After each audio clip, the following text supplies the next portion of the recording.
Shakira Hudani, and I'm a new faculty member in the department. It is our good fortune today to have Professor Gregg Mitman as our speaker. Professor Mitman's talk is entitled Sitting on Old Mats to Plait New, the Gendered Struggle Over Land and Livelihood in Liberia. Professor Mitman is a Villas Research and William Coleman Professor of History, Medical History, and Environmental Studies at the University of Wisconsin-Madison. His wide range of interests spans the history of science, medicine, and the environment, drawing connections between the United States and the rest of the world. Apart from being a prolific scholar, Professor Mitman is also an award-winning filmmaker. After co-producing and co-directing 2 films on the Ebola outbreak in Liberia, Professor Mitman's latest project on Liberia was conducted with the contribution of Emmanuel Uri. It has led to a book, a film, and a multimedia project supported by grants including the Andrew Carnegie Fellowship. He is currently a Trustees Fellow at the National Humanities Center, where he is working on questions of natural resource extraction, biomedical research, and pandemic threats as part of a new project in West Africa.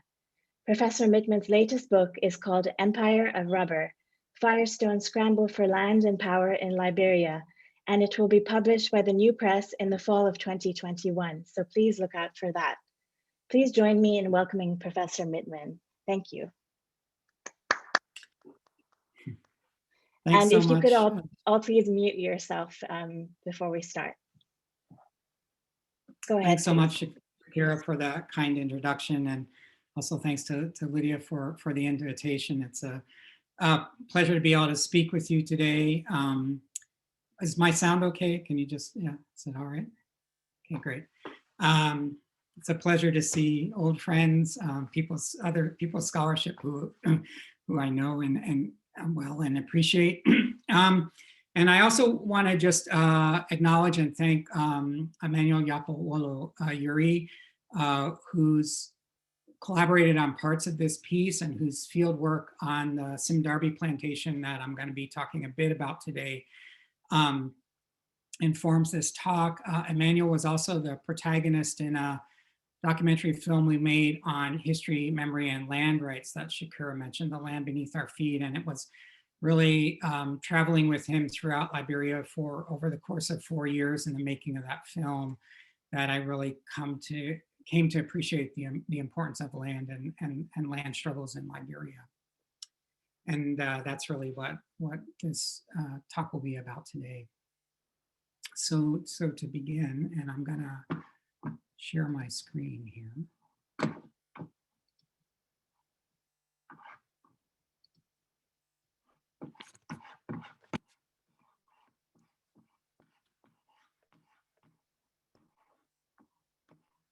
Just 1 second, sorry, I just need to, I've got multiple screens going here.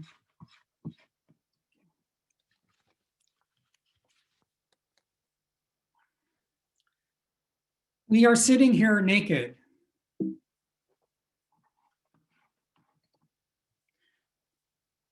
Reflect a group of women in Dindawa, a small rural village in the southwestern part of Liberia. Dindawa is one of 18 communities that lost their Professor customary. Mitman, sorry, I don't think that the PowerPoint has come up yet on the screen. Sorry. Really, it says it's on my side, it says it's sharing. It is sharing your screen. It's just not sharing the PowerPoint. It's showing your Zoom, Sorry. You might just have to reselect. Yeah.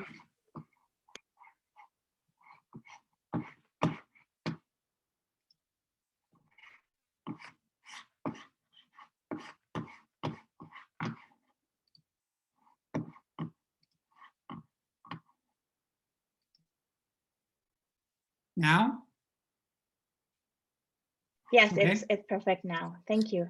Okay, great. Thank you for alerting me. So Dindawa is one of 18 communities that lost their customary land rights to Simdarbi, a Malaysian oil palm company that in 2009 secured from Liberia, the Liberian government, a 63-year lease for more than 750,000 acres of land including roughly 35,000 acres of monoculture rubber that was planted in the 1950s by American tire and rubber manufacturing firm B.F. Goodrich. Dindawa is an island in the vast sea of oil palm that is transforming the landscapes and livelihoods of people in Liberia. Without access to land on which to grow cash crops, integral to the informal economy that sustain livelihoods in Liberia, rural people are forced into a wage economy that benefits only a few. Nearby in Sennytown, a small village isolated within a vast checkerboard expanse of newly planted oil palm extending as far as the eye can see, James Bafali angrily recounts how everything is gone now that Sim Darby has arrived. The swamps where his grandmother fished, the land upon which women made farms to send children to school, all had been taken. But Sim Darby was not a news story to Liberia. We sit on old mats to plait new ones, James tells me. It is a Liberian turn of phrase, gesturing to the layers of past and present interlaced together, to the ways new ideas are built out of old ones. A mat woven out of rafa palm becomes the ground upon which one sits to braid a new mat for the future. Firestone is the old mat here, he argues. The way the old mat was badly plaited is the same one the new ones are being plaited today. In southeastern Liberia, in the village of Quiza, people are still awaiting a promise of resettlement benefits that the Firestone Plantations Company promised to their ancestors in 1926, when the Liberian government granted the American company a 99-year lease for up to 1 million acres of land to grow rubber. Quiza literally means the white or civilized people took us from there. This Blassa place name memorializes the displacement of rural people that occurred in Liberia's first major land concession, which paved the way for the current wave of concessions that in 2018 claimed approximately 50% of land in Liberia. In Quiza, the memory of displacement and the making of a plantation world haunts the stories told about the past. When a Quiza elder remarks that the community is still waiting for Firestone to rebuild their village, more than 99 years after their company took their land and destroyed their ancestors' home, the large group, young and old, gathered together on a rainy afternoon, erupts in laughter. It is a joke that touches the pain of past deeds that destroyed intimate relationships with the land, and a recognition that the Liberian state will never afford a means through which to seek reparations and justice. Unlike Quiza, with its memories of loss, transformational change in Dindawa and Sennytown is ongoing, remaking land, labor, and livelihoods to build and to sustain an industrial plantation that was sold on a promise to benefit the people and a nation struggling to recover economically after 14 years of almost uninterrupted civil conflicts. Liberia's story is not unique. Today, a wave of industrial plantation agriculture is driving a global rush for land, the extent of which compares to or exceeds an earlier era of plantation economies. Estimates are that 75 million acres have been sold or leased in the past decade to foreign investors for large-scale oil palm, rubber, and other agricultural concessions, or for speculation. The deeply layered history of Liberia's plantation economy, touched on in the stories of Dindawa, Sennytown, and Quiza, make Liberia a particularly rich place for thinking about the social life of land. As Charlene Mollett argues, and I quote, "Land grabbing is far from novel. It is instead a routine, an old phenomenon." The recurring stories of land dispossession, agricultural concessions, foreign direct investment, and failed promises of development intermingle and layer upon each other in Liberia. They represent a palimpsest of power relations, governing practices, and cumulative violence inflicted upon people and the land and the changing political economy of global agricultural commodities. Concessions agreements accrue on top of one another in Liberia. They are like sitting on old mats to plait new. Scratch its surface, look beneath that which is visible in a concession agreement, and the whole layered history of Liberia's plantation economy is revealed.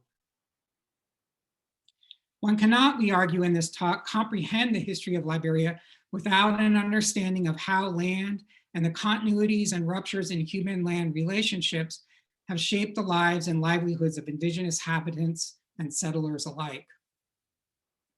For Liberia is a settler colonial nation whereby land dispossession, achieved through legal and physical erasure of customary claims to land, was critical to the formation of a nation state.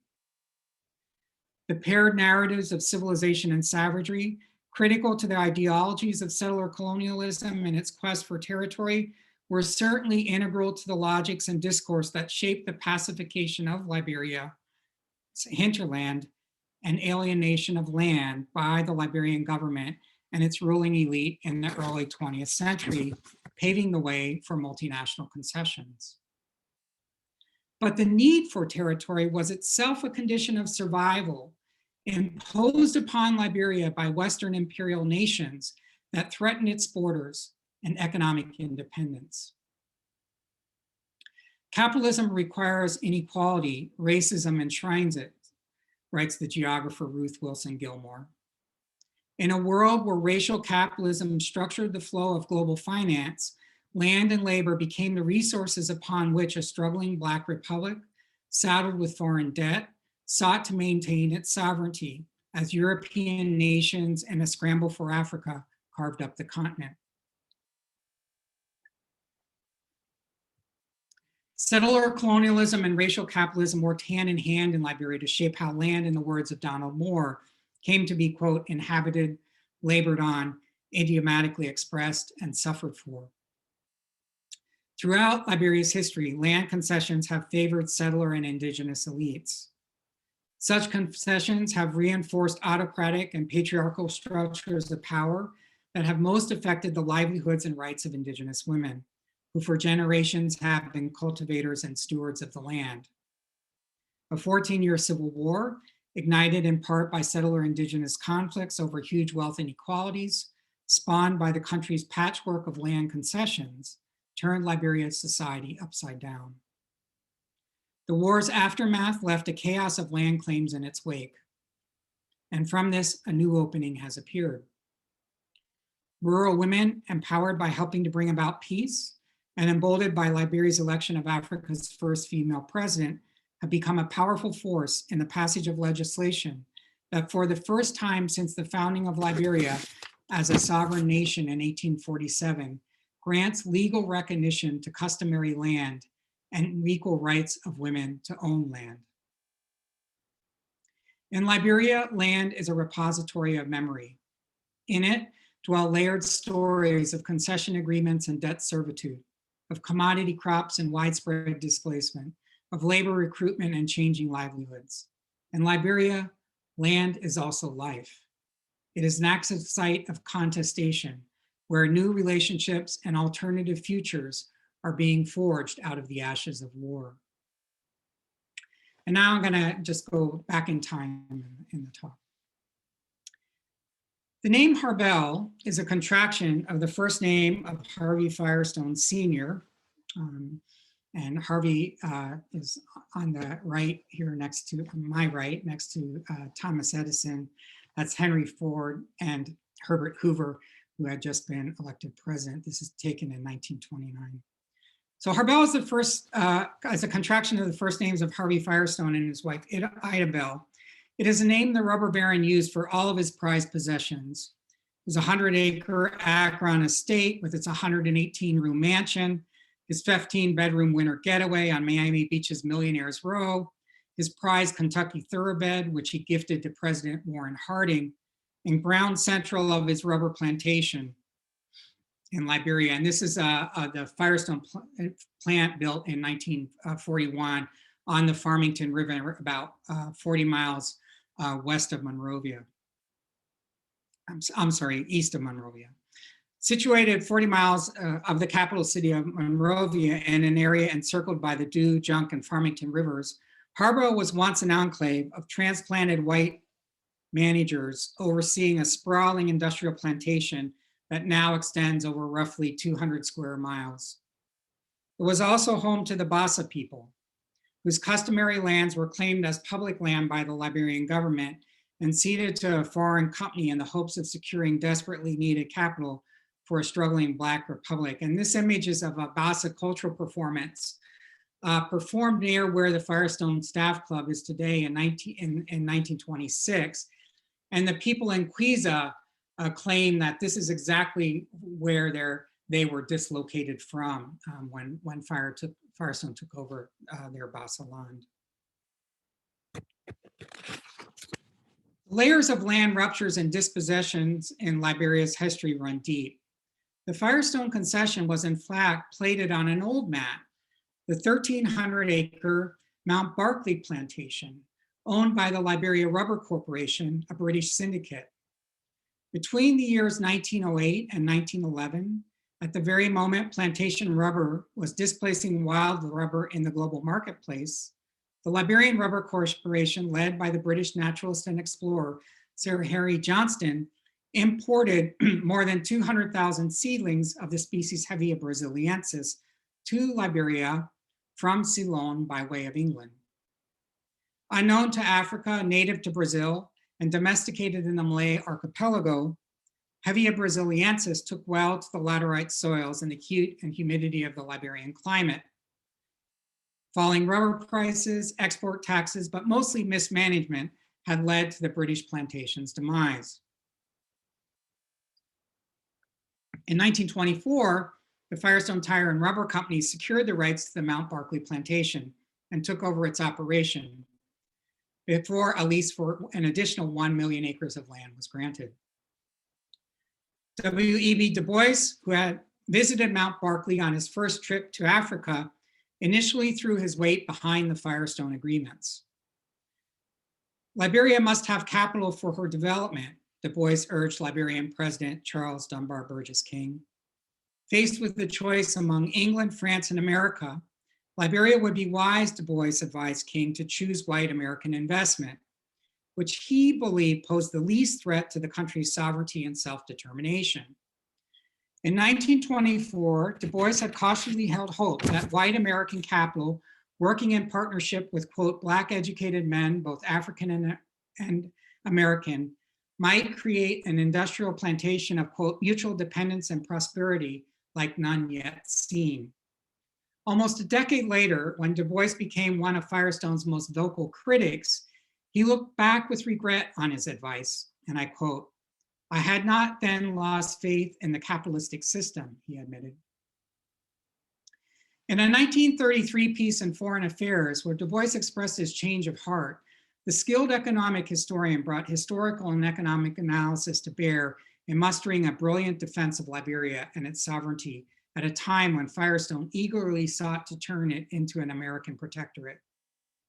Liberia's, quote, chief crime, Du Bois wrote, was to be Black and poor in a rich white world, and in precisely that portion of the world where color is ruthlessly exploited as a foundation for American and European wealth, end quote. By the early 1900s, the collapse of Liberia's sugarcane and coffee economies had forced the Liberian government into a vicious cycle of debt upon debt, financially beholden to Great Britain and forced to trade concessions for land and labor in exchange for capital needed to pay off foreign loans and protect its status as one of only two independent sovereign nations governed by Black people on a vast continent of nearly 12 million square miles. The Mount Barkley plantation concession Johnson secured was itself wrapped up in a 1906 loan in the amount of $500,000 at an interest rate of 6% granted to the Liberian government by Johnston's British syndicate on condition of British oversight of the country's custom revenues and access to its natural resources. Firestone followed a similar strategy of debt servitude to ensure a firm economic grip on the nation. Without a commitment from the US State Department guaranteeing military protection, Firestone sought other means to gain political control and ensure adequate protection of his large capital investment in a far-off country. To the initial planning agreements granting Firestone land and labor in exchange for a tax rate of 6 cents per acre on leased land payable to the Liberian government, Firestone added a provision requiring the West African nation to accept a $5 million loan from the Finance Corporation of America, which Du Bois exposed in his Foreign Affairs piece to actually be Firestone, at an interest rate of 7% to be paid annually over 40 years. Liberian officials entered the negotiations with Firestone knowing full well, as Liberian statesman C.L. Simpson observed, that the loan was a form of, quote, economic domination by a company belonging to a traditional friendly country.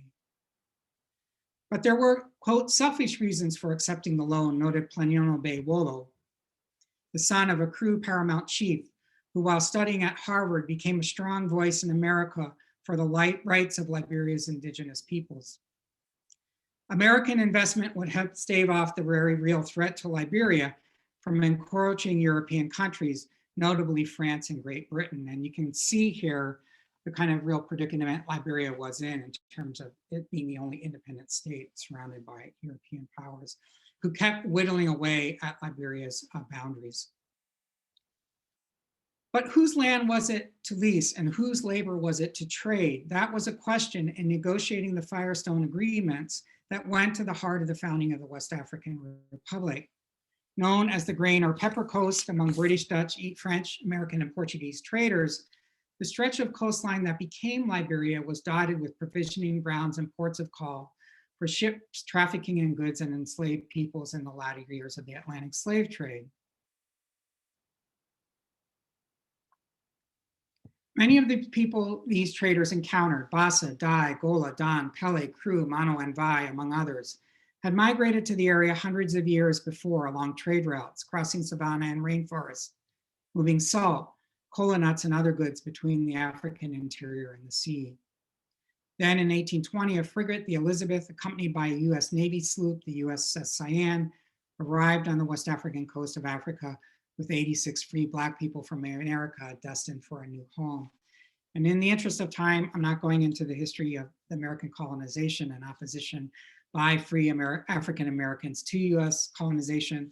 This is a story that you all know well, and which a number of you in the room have written about. So I'll just move on. The area these back settlers claimed was hardly unoccupied land. To the region's indigenous inhabitants, these strangers from America were guests, sometimes tolerated, sometimes not, on lands to which chiefs granted access. The newly arrived settlers may have returned to a land from where their ancestors were born, but they brought with them a Western system of private property ownership alien to the customary practices and cultural beliefs of their West African forefathers. To sell or buy land was not a widely held West African concept. To Liberia's indigenous inhabitants, land was held in common. It belonged to the living, to ancestors long since dead, and to those yet to be born. The arrival and settlement of free Black immigrants from America and later the Caribbean marked the first major rupture in the meaning and custodianship of land in Liberia. The granting of the Firestone concession and the violence that accompanied the removal of people and the clear cutting of land marked the second. And this is one of the early divisions that was cleared in the Heart Belt area. Liberia's ruling elite gave Firestone the land it desired with carte blanche. Technically, the Firestone agreements excluded tribal reserves of land set aside for the communal use of any tribe within the Republic of Liberia. But the government ran roughshod over customary land claims, rendering such a clause meaningless. The violence of land seizure is remembered in tales told to me on a number of occasions regarding Firestone's clearing of the land that became Division 22. They call the place Wolowini, baboon burning, one man said, in recounting a story passed on from his father, who he claimed involuntarily came in 1926 to work on the plantations. People refused to move, so the whole area got burned. So the people that got burned, they named them Wolo, baboon, he recalled. Human inhabitants burned intentionally or not in the massive fires set by Firestone in the dry season to clear the land are memorialized in this place name. And you can really see the scale of this of these fires on this picture here. You can see some of that, a small house in the midst of this vast fire. Violence endured by local people extended beyond immediate loss of land and life. The making of the Firestone plantations also cut ancestral ties to the land. Esther Warner, an American artist and novelist whose husband headed the Botanical Research Division of the Firestone plantations, told the story of a Bassa chief with whom she studied West African wood carving traditions. His village was marked for demolition. First, the village coffee trees, which signified a customary claim to the land, were first mysteriously felled. It was a sign, quote, the plantation people would soon come, break his roots, and force him to grow across the river, Warner learned. The planting of tree crops is recognized among Liberia's rural people as a means to secure land tenure. The destruction of these crops by multinationals is a practice repeated up to the present day in Liberia. Tree crops, including cacao, cola, orange, and rubber, along with the majestic and sacred ceiba or cotton tree, physically substantiate in the land both the memory of ancestral occupation and the powers and benefits associated with land held in common. Their physical destruction is an important act in dispossession. It is a physical erasure of past labor sedimented in the land. Acquiring land and removing its former occupants was the first step in the building of a modern industrial plantation. Securing labor was the second. The Liberian government prevented the importation of unskilled labor in the making of Firestone plantations. In early years, the plantations were a, quote, veritable tower of Babel, observed Planiano,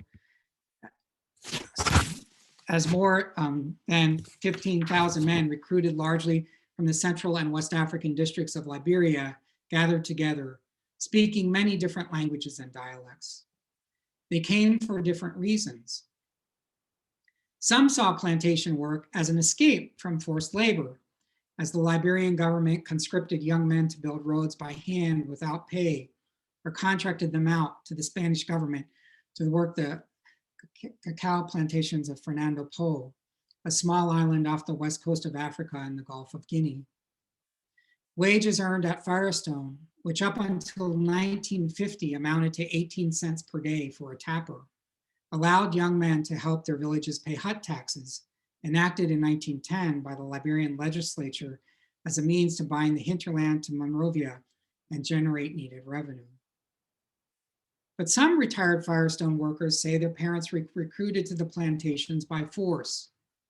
Worried about securing a large enough labor supply, Firestone worked with the Liberian government to put in place a quota system in which each district was responsible for supplying thousands of men. Although workers were paid, it was a system prone to corruption and abuse. In more recent decades, dating back to the 1960s, some women have also found plantation work, planting and caring for an estimated 10 million rubber trees. They were attracted not necessarily by wages, but by the opportunity to obtain access to education for their children and medical treatment for themselves and their family members, available through the schooling and healthcare system the company put in place during and after the Second World War. The post-war economic boom that came to Liberia, precipitated by the demand for rubber in a world at war, yielded great profits for Firestone, revenues for the Liberian government, and a growing class consciousness among workers on the plantation. Conditions of life on the plantations were changing, even as wage rates remained low. As one woman remarked, and I quote, "The little money we were making was big in our eyes because Firestone was taking care of us and our children even during illness. Those of us that having children once our time reached, we used to deliver at the Firestone Hospital. We never used to pay money. So the little money was big in our eyes because goods were not expensive." Liberia has one of the highest maternal mortality rates in the world, and a number of the women that I spoke to who have worked for Firestone cited access to the hospital for child delivery as like one of the #1 reasons that they had come to work on the plantations. The modern plantation farm, as Sarah Besky notes, differs from the industrial farm in its mix of both wage labor and elements of peasant agriculture. Wages paid by Firestone were minimal. A group of Northwestern economists in the 1960s calculated that the average wage of 45 cents per day for unskilled labor at Firestone would need to double to equal the material benefits realized making a rice farm during the growing season. Such economic calculation did not account for the added benefit of a rice farm as a means to secure and retain customary land rights. Firestone workers did, and still do, depend upon non-monetary forms of compensation to meet their basic survival needs.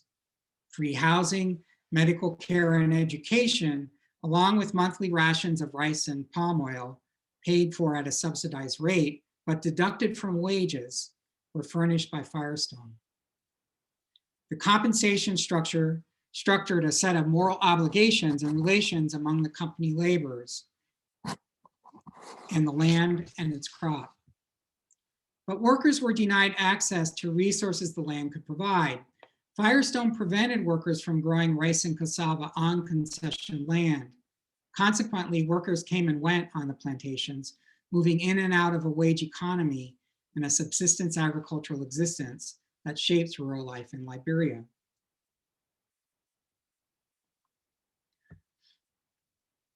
Under Liberian President William Tubman's administration from 1944 to 1971, life and work on the plantations was highly segregated in space and time by both race and gender. The racial geography is visible on the 200 square mile enclave and embedded in the structure and management of the plantation workforce were greatly shaped by the racial attitudes of an American company and town. Akron, the center of American rubber manufacturing, was home to one of the largest centers of the Ku Klux Klan north of the Mason-Dixon line. It was not until 1955 that Firestone, Goodyear, and Goodrich gave African Americans the right to be trained and employed as tire builders, one of the highest paying factory jobs in the rubber industry. On the Firestone plantations, minstrel shows were performed in blackface at the Firestone Staff Club. In Harbel, healthcare for white management and Black laborers was segregated, and the medical surveillance of and drug testing on workers' bodies was routine.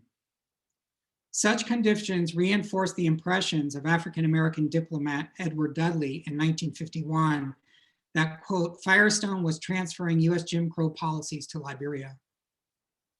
Our Firestone house was in Liberia, Warner wrote in the 1940s, but it was not of it.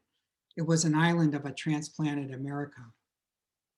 Well into the 1960s, not a single Black executive held a position in the company's Liberia operation.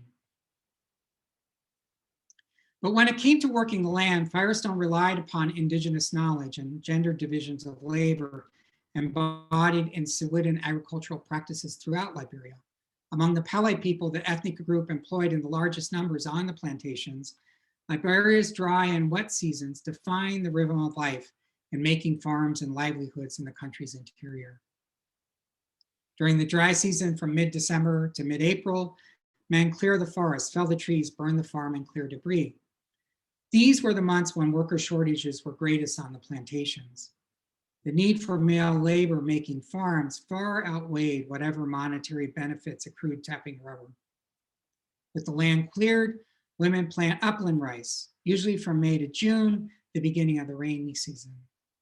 The weeding, care, and harvesting of rice is traditionally done by women, as is the growing of cassava, swamp rice, peppers, okra, and other crops. Cash crops grown by women and sold at market are one means of empowerment for women in a patrilineal society where access to land today is still controlled largely by men. Firestone adopted the same slash and burn methods in transforming the rainforest into a profit-yielding monoculture plantation. Men were contracted to fell by axe giant trees, some up to 4 feet in diameter, burn the massive dry forests, and clear the land. Tapping, which Firestone considered unskilled labor, but which in fact depends on craft knowledge to prevent damage to the tree, was also reserved for men. As women came to be employed on the plantations, they first found employment in the nursery farms, bringing their skills in cultivating crops to bear in the germination and nurturing of rubber seedlings. The planting of bud grafted trees also became part of women's work on the plantations. And work on the plantations is still segregated by gender in this way.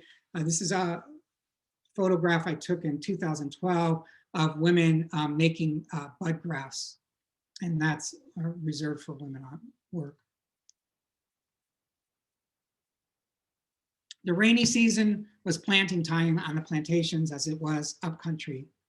Each day, a group of women working under a headman would be given from 4 to 6 bundles, 25 rubber stumps in a bundle, and assigned a cleared area to plant.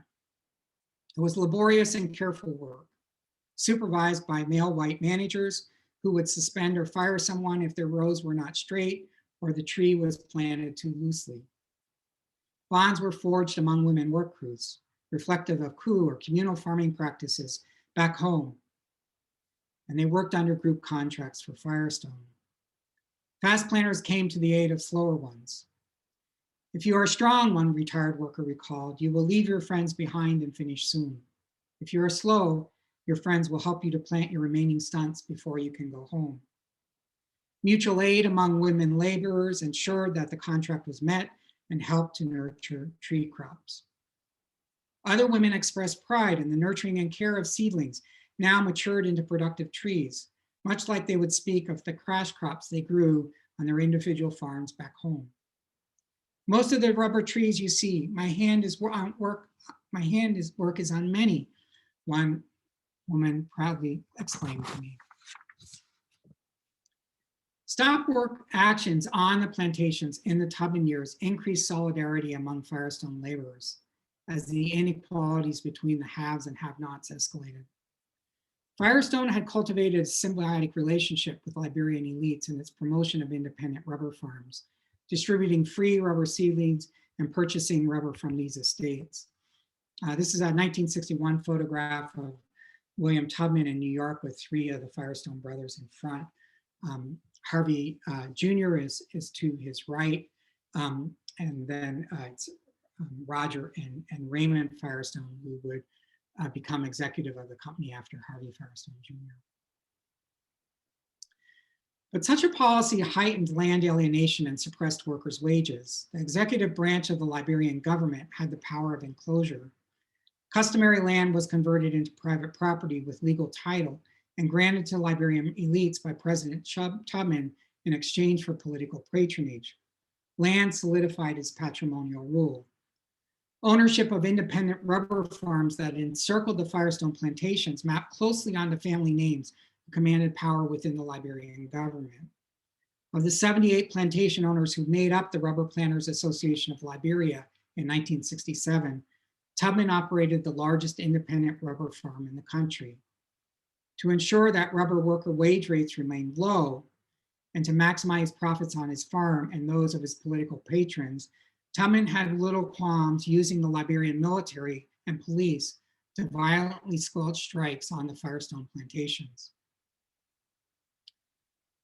The accumulating tinder of inequality, oppression, and resentment sustained by Liberia's plantation economy only needed a spark to ignite conflict. That spark came in 1980 when a bloody coup d'etat deposed Tubman's anointed successor, William Tolbert. The leader of the revolt, Samuel Kanyendo, appointed himself military head of state. Of Kron heritage, he was the first indigenous person to rule the country. Within weeks of the coup that saw the long reign of Liberia's settler elite come to a bloody end, Doe, the former sergeant of the armed forces of Liberia, declared in a message to the nation, and I quote, "For too long did the masses of our people live in their own country only to be treated like slaves on a plantation. A handful of families who ruled our nation for 133 years built up their heaven on earth, while the masses of our people continue to live on hell on earth." The revolutionary song by Nigerian musical icon Sunny Okosun, Papa's Land, blasted over the airwaves. It was a reminder of the role land and its contested meanings played in Liberia's history, wherein a weak settler state, eager to preserve its sovereignty and finance development, granted huge concessions of land and labor to foreign companies, even as racial capitalism and empire stacked the cards against its success. By the dawn of the 21st century, war would become the image of Liberia seared into the world's collective consciousness. The instability that marked Doe's reign as president left openings for further rebel attacks. Charles Taylor, a charismatic American-educated Liberian of both indigenous and settler descent, led the major insurgent rebellion. He took hold of the country's rubber mining and timber concessions to amass weapons and cash to support his growing rebel army. The Firestone plantations, Taylor acknowledged, were the most significant revenue source and funding the early days of his rebel insurgency. Liberia's natural resources, which had sustained American shareholder profits and filled manufacturer demand, now furnished the cash for continuing war. When a lasting peace came to Liberia in 2003, an estimated 23% of Liberia's forests had been harvested and sold to keep arms and cash flowing to Taylor's war machine. More than 250,000 people had lost their lives. Global development aid had shrunk to $30 million annually. Life expectancy had dropped to 47 years of age. The country's entire infrastructure had been destroyed. From the ashes and blood of war, Liberia rose. In 2005, Ellen Johnson Sirleaf won the Liberian presidential election. Needing capital to rebuild crumbled infrastructure and kickstart the economy, Sirleaf's government looked again for foreign direct investment in its natural resource sector, building upon the patchwork of foreign concessions for rubber, oil palm, timber, and iron ore that had begun with the arrival of Firestone in Liberia. On an August day in 2016, a group of aggrieved farmers, mostly women, have gathered in Gontown in Grand Cape Mount County. They have come willing to put their physical bodies on the line, to block all roads leading into the Simdarbi plantation. No vehicle is allowed entrance. The action is reminiscent of no workday stoppages in the 1950s and 60s that brought the operations of the Firestone Plantations Company to a grinding halt. But these women are not Simdarbi workers. They are farmers who lost their land and farms in the wake of the concession and are demanding payment for their crops that the company destroyed between 2010 and 13 without compensation.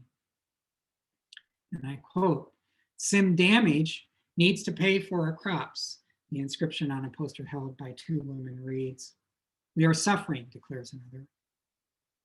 Nearly 2 years later, on a May day at the start of the rainy season, when low-lying clouds bring daily moisture to newly planted crops, women gathered at the Capitol in Monrovia to protest the delay in passing the Land Rights Act. Their placards and banners spelled out the stakes of the land issue for rural women. "Women should have rights to own land individually and collectively," one read. "Women should have equal rights to land and equal participation in governance," read another. Inside, at a hearing of the Senate Committee on Land and Natural Resources, a young woman stood to read a petition signed by more than 70,000 people from all 15 counties of Liberia and from other parts of the world, demanding passage of the Land Rights Act. First drafted in 2014, the bill had lingered in the legislature as the worst Ebola outbreak in history swept through Liberia and neighboring Guinea and Sierra Leone. After 4 years of delay and debate, the bill was passed in September 2018 and signed into law by President George Weah. The Land Rights Act gives legal rights and protection to the majority of Liberia's citizens who live in rural areas and own their lands collectively according to customary law. The law was a historic triumph for Liberia's rural peoples, who have for generations witnessed the seizure of their customary lands by the government for foreign concessions. If implemented successfully, with community consultation and informed consent, the law could go far in preventing further injustices and wrongs. Not surprisingly, rural women have been among the most vocal and active of Liberia's citizens in pushing for the passage of the Land Rights Act. And then to just briefly conclude. In a 2013 report published by the US National Academy of Sciences, The authors describe the wave of transnational land acquisitions over the last decade by foreign investors in sub-Saharan Africa and other regions across the globe as a, quote, new form of colonialism. The case of land grabs in Liberia raises the question, what is new? As Mallet argues, quote, land grabbing can only be conceptualized as new or novel if scholars continue to ignore enduring racial logics and accompanying racial discourses embedded in natural resource conflicts. The racial logics of capital, whereby the making of racial difference in land and labor justified Western exploitation and economic domination of regions like Liberia, reveal themselves time and again in the sedimentary histories of land concessions brokered by corporate empires like Firestone and settler elites in need of capital and territory to protect Liberia's sovereignty as a nation from the imposing imperial powers of Great Britain and France, whose colonies bordered Liberia. Such agreements have been transformative of the social life of land in Liberia. They concentrated power in an oligarchy, exacerbated inequality, and planted the seeds of discontent and revolution among the country's plantation laborers and subsistence farmers, increasingly dispossessed of land upon which livelihoods were and still are being made. As farmers, rural women have most endured the layers of dispossession and violence that have accumulated over a century of Liberia's plantation economy. Limited by employment opportunities on rubber and oil palm plantations, and denied access to customary land through which they have secured food security and economic independence, women have had the most to gain in advocating for land reforms in Liberia that grant them equal access and rights to land. The land and surrounding infrastructure of the Firestone plantation complex bears witness to storied layers of dispossession and destruction, promises made and broken, growth without development, and the extractive nature of plantation economies. But as you drive along the 40-mile stretch of highway from Harbel to Monrovia, you will see plots everywhere of half-built cinder block homes, of gardens with peppers, pineapples, or potato greens, of planted tree crops such as palm, papaya, banana, and coconut. Such plots stand in contrast to the plantation. Here acknowledging the work of Sylvia Winter. These are plantings in keeping with customary rights to land, use rights that secure tenure, however ephemeral, in defiance of legal definitions of private property that settler elites and multinationals in the past have sought to impose. Whether Liberian law will now stand behind such acts of cultivation remains to be seen. Regardless, the planting and cultivation of subsistence and cash crops on whatever small plots of land can be claimed will continue with or without the backing of the state. Of this, one can be sure. Land is life in Liberia. Access to it will not be, nor has it ever been, surrendered easily. For more on the story, this is a cover of my book, which will be out this fall in the new press. So thank you very much, and I'll just stop this screen share here. Great. So thank you. Thank you, Professor Mitman, for this wonderful talk, which was beautifully narrated and very deeply analyzed. We have time for some questions, so if you would please raise your hand or use the raise hand function so I can see everyone. Yeah, thank you. Lydia, go ahead. Yeah, thanks so much. That was a wonderful talk about such an important and complex issue, and I really appreciated how you sort of talked about the layers of history that shape the contemporary politics around land use in Liberia today, because it has really been so central to Liberian politics, and extending back before the 20th century, but certainly throughout the 20th century. I was really interested in the Land Act that you were just talking about towards the end of the talk. And especially because you're talking about this in the context of gender. And I'm thinking about all of the sort of the controversies around the ways that customary law has often disenfranchised women in their efforts to petition for land rights. So I was wondering if you could, I'm thinking of someone like Miriam Goheen's work, who talks about the sort of dynamics of women being owning the crops, but men, in terms of customary law, typically control sort of access to the land. And if you could talk a little bit about that, like, so how does the Land Act empower women, or how does it sort of manage sort of customary land rights, perhaps in new ways or perhaps not? Do you see this as something that maybe will treat women's rights to land maybe differently than they would have been in an earlier era? Yeah, thanks so much for that question, Lydia. And absolutely, I mean, customary land practices in Liberia have definitely been used to disenfranchise women. I remember traveling to down to a concession area in Southeast Liberia and traveling with some male elders, and they were talking about they were invoking tradition and in terms of excluding women, and Silas Siakor, who was then heading Sustainable Development Institute, which was really pushing for the Land Rights Act, was saying this isn't about tradition, or it's about human rights. And so in the Land Rights Act, women have equal claim and access to land. It's spelled out and in the act. So that is a way, I think, that at least there's a clause in there that is a way of trying to push back on the way in which customary land has been used to maintain these patriarchal structures. So that's one dimension of it. The other dimension of it is that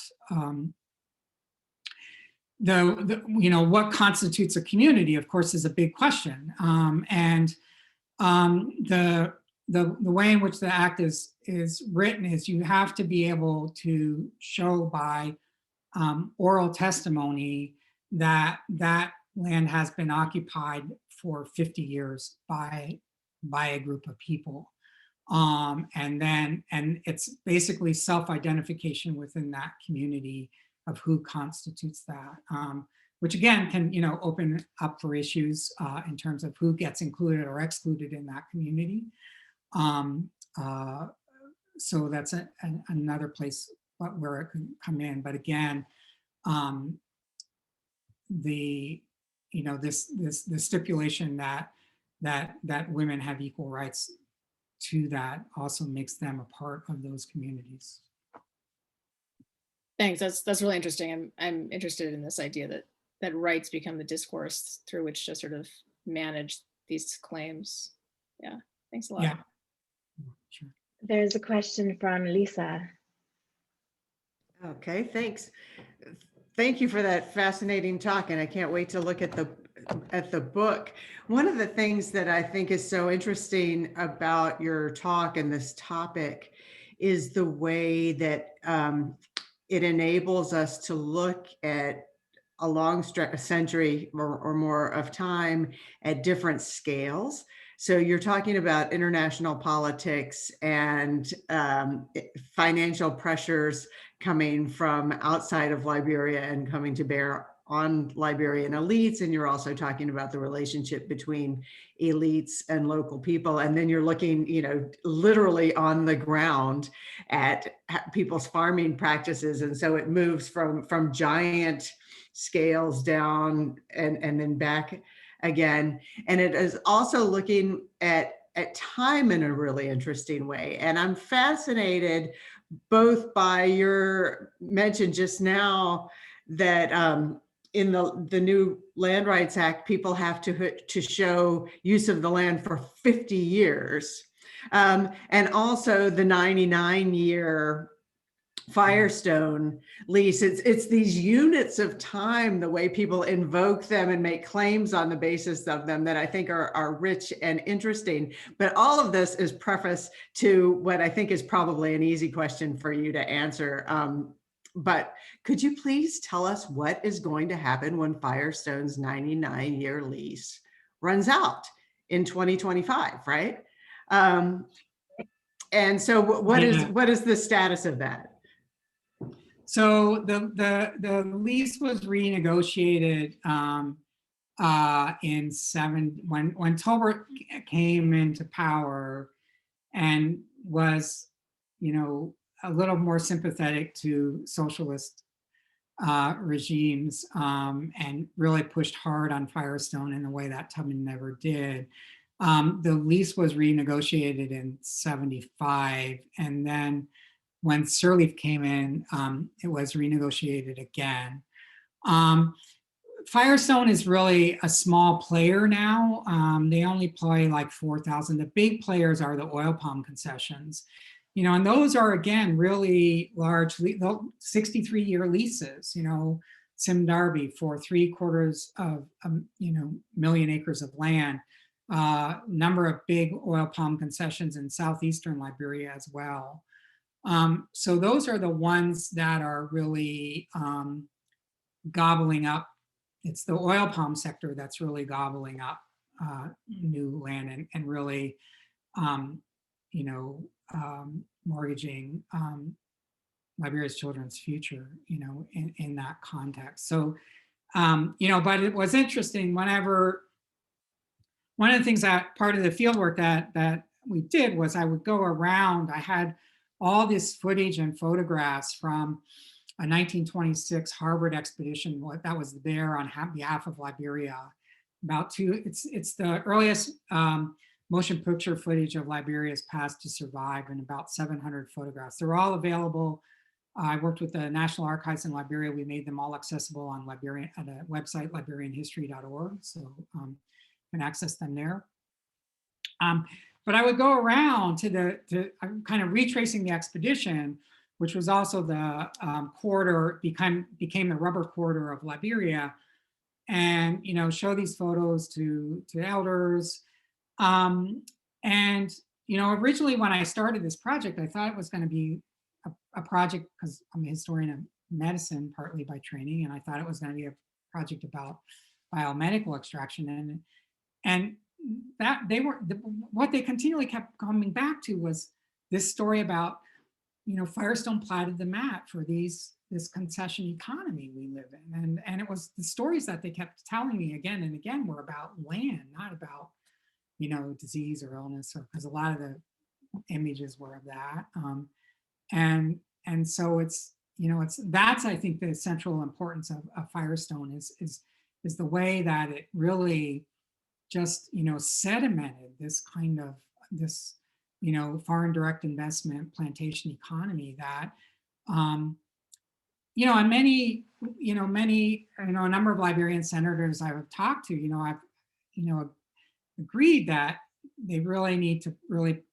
like Ghana, push smallholder farm and agriculture, but it's really difficult to break that out of that when you've basically got this path dependency of 100 years, right? Any other questions? Yeah, I had if I could jump in with a kind of, I guess, specific question. Greg, thanks for the talk. I really enjoyed hearing this, but you mentioned Firestone had a strategy of debt servicing when it turned out that the U.S., I don't remember how you put it, that they basically weren't going to protect that industry. Or could you say a little more about the nature of that agreement or non-agreement? And then beyond that, the question is, what kind of empire was this? What was the relation between state and capital as an empire of rubber? Yeah. So yeah, thanks, Scott, for that. So one of the things that happened, Liberian government had come to the U.S. after World War I because their economy was really devastated because they sided with the Allied powers, but most of their economy had been tied up with Germany. And so, World War I had huge consequences for them. They couldn't pay off large international loan that they had taken out in 1911. They came to the U.S. Congress denied the loan in 1922, and Firestone, as I said, was really worried about protecting its investment, and so they cooked up this deal in the final hours of the agreements, where they put pressure on Liberia to take out this $5 million loan, which was from the Finance Corporation of America. Well, the Liberian government didn't know who the Finance Corporation of America was.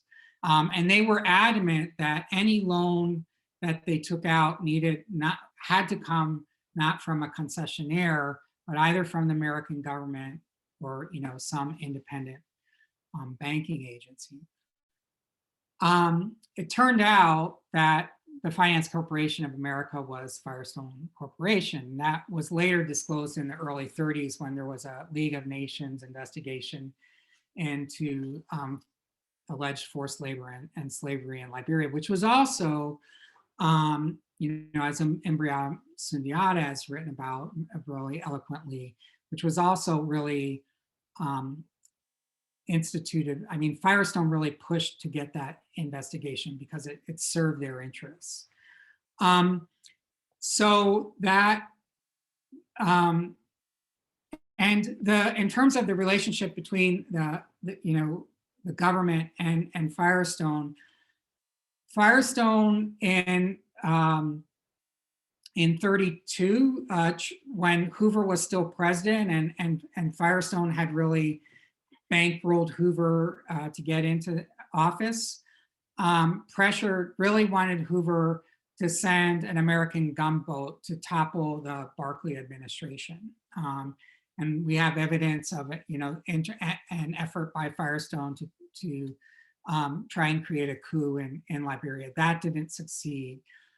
When Roosevelt came to power, there was more of a distant relationship between Firestone and the American government until Liberia strategically became a very important source of natural rubber during the Second World War, when the US was cut off from Malaysian markets. So Liberia became the #1 supplier of natural rubber to the US during the Second World War. And that's where you see a real tightening of both government and corporation interests. So an American military base is established in just outside Monrovia in 1941, partly to protect the Firestone plantations, partly as an air transport route across Africa. But that's where you see the military really becoming involved, is during the Second World War. And then which continued, with decolonization of Africa, because Liberia was really seen by the American military and State Department as much more friendly to the US and neocolonial interests than places like Ghana, for example, or Guinea. It's so interesting. Any further questions? I have a question. So Greg, I'd like to ask you what current discussions are on repair and reparations, if any, at the national level in Liberia, and also at more local levels about past dispossessions. You mentioned in the beginning of your talk that this was seen as almost a joke by indigenous groups in the areas you were working in, but this is a question I'm interested in. Yeah, thank you. Sure. I don't really see any discussion of repair and reparations at the national level. I mean, in some ways, getting the Land Rights Act through was part of that. But interestingly, one of the ways in which they got the Land Rights Act through was they backed off. NGOs had to back off on the ability for communities to renegotiate these concession agreements. So one can't go back in time and renegotiate these in terms of the way the Land Rights Act is written. You know, at the local level, like I said, I mean, part of it revolves around just compensation for cash crops that were destroyed. Has been a big issue in the Sundarbi concession area. You know, the folks in Quiza have said the same thing to me. You know, they were never properly paid for those cash crops. But again, it's so long ago, as I said, people kind of see it as they realize it's not going to happen, and so I think that's part of the joke in that. Yeah, I mean, I think, you know, in terms of reparations and justice, that the Land Rights Act is kind of the best step forward right now. I mean, one of the things in the Truth and Reconciliation report that was done after the Civil War, and one of the push to move through this land reform in Liberia is there was a recognition in that Truth and Reconciliation report was that land conflicts, unsettled land conflicts, were the next time bomb waiting to explode. And I think, and so that's one of the reasons why there has been this real effort at land reform in Liberia. Okay, thank you very much. Maybe one last question, if anyone has one. Okay, well, thank you very much, Professor Mitman. We really enjoyed this talk. It was fascinating. And thank you everyone for being here. That concludes it. Thank you. Thank you so much. I really appreciate it, the opportunity. Thanks, Greg. Thank you.